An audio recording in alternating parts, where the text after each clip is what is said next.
Hello అండి, గుత్తొంకాయ కూర చేస్తున్నానండి. వంకాయలు అయితే ఇలా కోసుకున్నాను.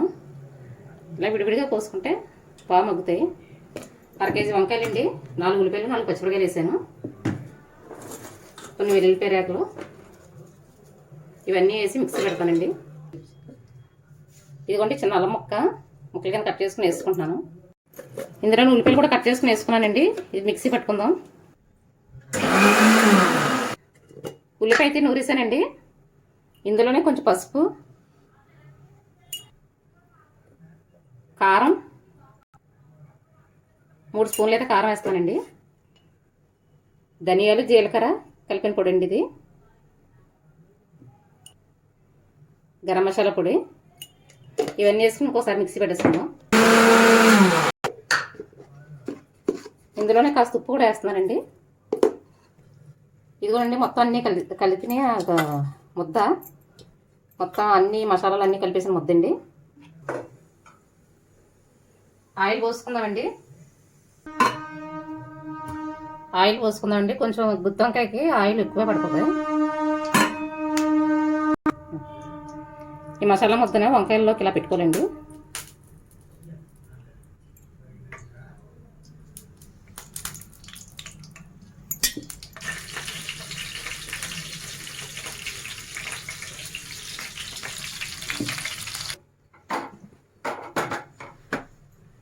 అయితే మొత్తం అయితే ఎన్ని వేసుకున్నానండి. ఇలాగా ఇది స్లోగా మగ్గించుకోవాలి.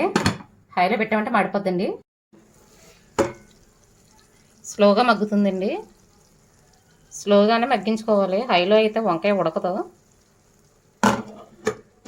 కదపకూడదండి. వంకాయనైతే విడిపోద్ది. ఒకసారి వీటిని అయితే తిప్పుకుందామండి. ఇటు పక్కకి తిప్పుకుందాం. ఒక పక్క మగ్గింది కదా.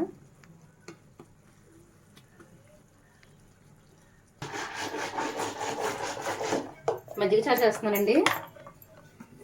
కూర అయితే ఉడుకుతుంది. ఇలా నెమ్మదిగానే ఉడకాలండి గుత్తొంకాయ కూర. మజ్జిగ చారులోకి పసుపుని ఉప్పు వేసి వెలిగించుకోవాలి.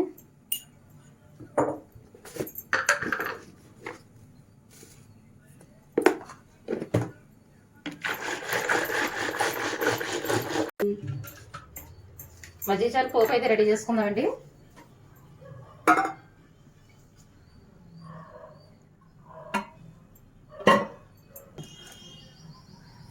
మినపప్పు, మెంతులు, జీలకర్ర, ఆవాలు, శనగపప్పు. ఈ పోపు అయితే ఎగిపోయిందండి. ఇందులో అల్లం,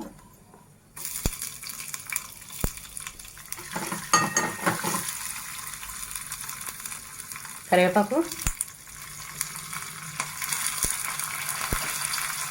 పచ్చిమిరపకాయలు, ఉల్లిపాయలు, ఇవన్నీ వేయించేసుకుని వేసుకోవడమేనండి.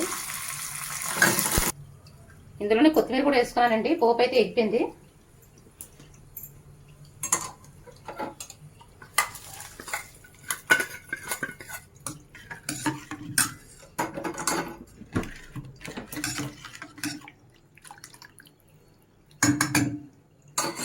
మజ్జిగ చారు అయితే రెడీ అయిపోయిందండి. మజ్జిగ చారు రెడీ అయిపోయింది కదండి. ఒకసారి కూర కూడా చూద్దాం. ఇది స్లోగా మగ్గుతుంది. ఒకసారి కలుపుకుంటే సరిపోద్ది. స్లోగా అయితే కలుపుకోండి ఒకసారి. ఎక్కువ కలిపితే వంకాయ విడిపోద్దండి. కొంచెం వాటర్ వేస్తున్నాను నేను. కొద్దిగా వేద్దామండి, వాటర్ ఎక్కువ వద్దు.